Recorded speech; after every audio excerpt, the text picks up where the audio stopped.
Hello, जय हिंद। स्वागत है आपका हमारे यूट्यूब चैनल पे। आज एक सवाल जो है ये मेंसुरेशन का ब्रीथ से ये सेटल है और बहुत आसान सा सवाल है। ऐसे सवाल अक्सर आपके कॉम्पिटिटिव एग्जाम में पूछे जाते हैं और सवाल आपसे नहीं बनने के बस इतना सा रीज़न है कि आपको इसका कॉन्सेप्ट का पता नहीं है, आप सही से रिवाइज नहीं करते हो। इसकी वजह से ऐसे सवाल फंसते हैं और अगर आज आप रिवाइज नहीं करोगे तो हमेशा ही ऐसा सवाल आपका फंसता रहेगा। तो एक बार हम कॉन्सेप्ट को डिसाइड यहाँ पे डिस्कस कर देते हैं, पर इसके बाद आपको इसको रिवीजन करना काफ़ी आवश्यक है। चलिए सवाल को हम सॉल्व करते हैं। उससे पहले अगर आप कोई भी स्टूडेंट इस क्वेश्चन को देख रहे होंगे तो एक बार वीडियो को पॉज करेंगे और एक बार खुद से बना करके चेक करेंगे कि क्या आप इसका आंसर निकाल सकते हो या नहीं। अगर आपसे सॉल्व हो जाता है तो आप एक बार कमेंट में ज़रूर बताना। चलिए अगर आपसे सॉल्व नहीं होता है तो आप वीडियो को पूरा देखिए और अपने आंसर को मैच करिए। चलिए हम सवाल सॉल्व करते हैं। सबसे पहले सवाल को बहुत अच्छे तरीके से आपको एक बार पढ़ना होगा, समझना होगा जो इसका कॉन्सेप्ट है, तब आपको अप्लाई करके इसका आंसर तैयार होगा। चलिए एक बार सवाल पढ़ते हैं क्या कह रहा है। सवाल कह रहा है कि 10 सेंटीमीटर, यहाँ पे दे रखा है 10 सेंटीमीटर त्रिज्या वाले एक वृत्त में एक जीवा वृत्त के केंद्र पर 120 डिग्री का कोण बनाती है। वृत्त के लघुखंड का क्षेत्रफल 1 दशमलव स्थान तक सेंटीमीटर स्क्वायर में कितना होगा। ठीक है, इसके लिए 4 ऑप्शन भी दे रखा है यहाँ पे। तो देखो 2 वर्ड होता है ना, एक वृत्तखंड और एक त्रिज्यखंड। पहले हम आपको थोड़ा सा थ्योरी रिवाइज करा देते हैं, क्योंकि ऐसे थ्योरी अगर याद नहीं है तो आपको ऐसा सवाल बनेगा भी नहीं।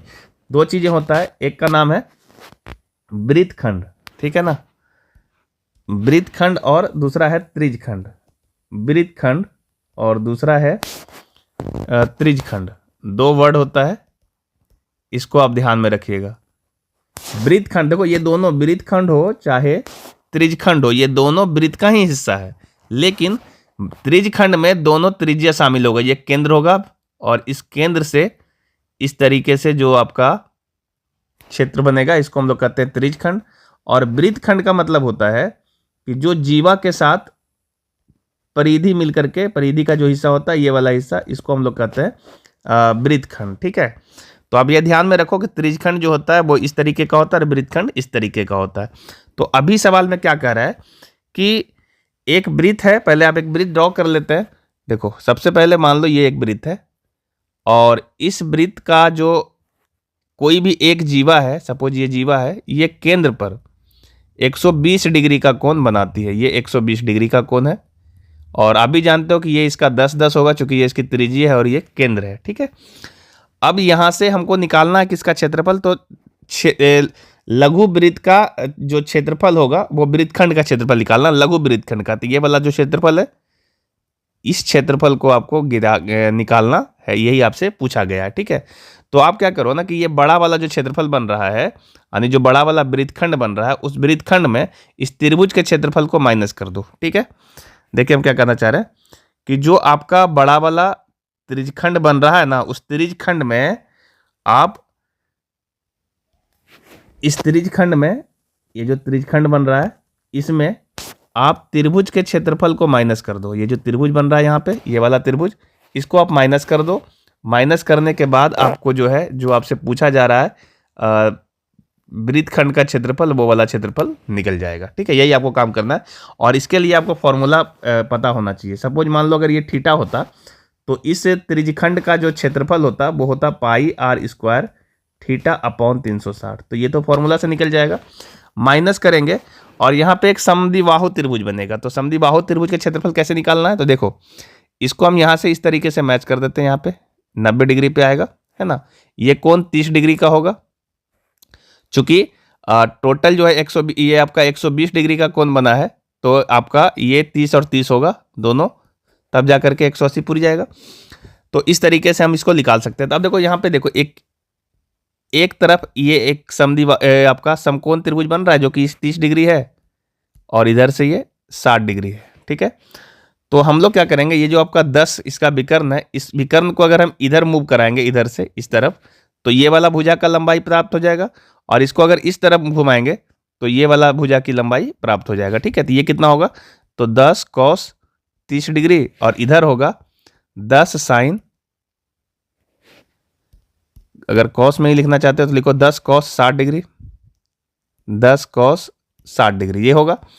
अब इसका मतलब जानते हैं, 10 cos 30 डिग्री का मतलब होता है 10√3 और y2, तो इसको हम सॉल्व करेंगे तो ये आ जाएगा 5√3 और cos 60 का मतलब होता है, 60 का मतलब हो गया 1/2, तो ये वाला वैल्यू आ जाएगा 5। ठीक है, तो हमें ये पता चल गया कि इसका जो लम है वो 5 है, ये वाला जो लम है इसका ये तो 5 है, ये जो आपका लम है ये 5 आ गया, और इधर से इधर जो आपका आधार है वो एक तरफ 5√3 हुआ, तो दोनों तरफ जोड़ करके यहाँ से लेकर के यहाँ तक का जो ये जीवा होगा, यानी जो त्रिभुज का आधार होगा, ये आपका हो जाएगा 10√3, चूंकि एक है 5√3 और दूसरा भी 5√3, तो टोटल हो जाएगा 10√3। तो इसका क्षेत्रफल कितना हो जाएगा, 1/2 मल्टीप्लाई टोटल आधार निकल गया है 10√3 और मल्टीप्लाई इसकी जो ऊंचाई है वो ऊंचाई आ गया है 5। बस इसको आप सॉल्व कर लेना है, आपका आंसर आ जाएगा। देखिए अब सॉल्व कैसे होगा, तो पाई का वैल्यू होता है 3.14 मल्टीप्लाई r स्क्वायर, r का वैल्यू 10 दे रखा है सवाल में, तो 10 का स्क्वायर 100 मल्टीप्लाई थीटा का वैल्यू 120 डिग्री दे रखा है और बटा 360 डिग्री, ये हो गया। और माइनस इसको अगर हम सॉल्व करेंगे देखो ये 5 बार में कट जाएगा, तो 5×5 = 25√3। ठीक है, अब यहाँ से ये देखो ये 120 या 360 हो जाएगा, और अगर 3.14 को 100 से गुना करेंगे तो ये टोटल आ जाएगा 314 और बटा 3, और माइनस 25 मल्टीप्लाई, ये देखिए चूंकि आपका आंसर जो है वो दशमलव में है, तो इस √3 को दशमलव में कन्वर्ट करते हैं तो 1.732 होता है, तो हम इसको ऐसे लिख सकते हैं। अब इसको आपको सॉल्व करना है और सॉल्व करने के बाद आप आंसर लेकर के आओगे तो आ जाएगा। जैसे 314/3 करेंगे तो देखो 3 एकम 3, उसके बाद फिर ये 0, उसके बाद 4 तिया 12 और ये 6 7 आ जाएगा यहाँ पे। ठीक है, और माइनस ये हम 25 को मल्टीप्लाई करेंगे 1.732 से। ठीक है, तो ये वैल्यू आ जाएगा 43.3, और जब हम लोग इसमें 104.67 में हम लोग माइनस कर लेंगे 43.3 को, तो ये वैल्यू आपका आ रहा है 61.37। ठीक है, इतना सेंटीमीटर स्क्वायर।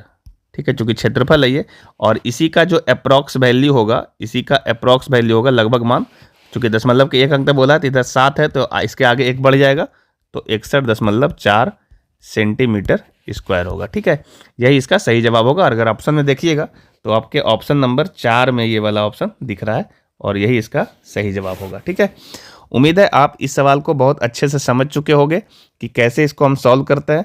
यहाँ पे हमने थोड़ा सा प्रोजेक्शन मेथड यूज किया है। अगर ये मेथड आपको नहीं आता है कि प्रोजेक्शन कैसे यूज करते हैं, तो प्रोजेक्शन का एक स्पेशल वीडियो डाला हुआ है चैनल पे, आपके डिस्क्रिप्शन में मैं उसका लिंक दे दूंगा। एक बार प्रोजेक्शन आप समझिएगा। प्रोजेक्शंस के इस्तेमाल से हम बहुत सारे समकोण त्रिभुज की जो भुजा होती है उसको जल्दी से कैलकुलेट कर पाते हैं, और इससे हमारा ज्योमेट्री का भी बहुत सारा क्वेश्चन आसान होता है। ठीक है, तो प्रोजेक्शन का वीडियो जरूर देखिएगा। और ये आपका जो टोटल था मैंने इसको समझा दिया है। अगर इसके बाद भी कोई भी बात आपको डाउट है जो आपके समझ में नहीं आ रहा तो आप कमेंट में ज़रूर बताइएगा, और अगर समझ में आ गया है तो भी आप अपना जो लाइक और कमेंट होता है वो ज़रूर करिएगा। चैनल पे नए हैं तो चैनल को ज़रूर सब्सक्राइब करिए, अपने फ्रेंड सर्कल को शेयर कीजिए। आपका एक सब्सक्रिप्शन जो होता है हम लोग का काफ़ी मोटिवेशन को बढ़ाता है, और इससे और भी बच्चों का जब सवाल आता है तो बिल्कुल टाइम टू टाइम सॉल्व करने का मन करता है। और अगर बच्चे सही लाइक और कमेंट नहीं देते हैं तो उससे थोड़ा मन छोटा होता है, तो इस बात का भी ख्याल रखिए। आपका बिल्कुल जो है प्रैक्टिस के दरमियान जितने भाई तैयारी करते हो तो आपको जो हेल्प मिलना चाहिए वो आपको हम देने की पूरी कोशिश करते हैं, तो आपका बहुमूल्य लाइक मुझे मिलना चाहिए। चलिए आज के लिए इतना ही, हम मिलते हैं कोई और अच्छे वीडियो के साथ। अगला कोई और बच्चों का सवाल आएगा तो हम लेकर के आएंगे। अगर आपका कोई और सवाल होगा तो आप हमारे दिए हुए व्हाट्सएप नंबर पर जरूर भेजना। आज के लिए इतना ही, मिलते हैं नेक्स्ट वीडियो में, तब तक के लिए जय हिंद।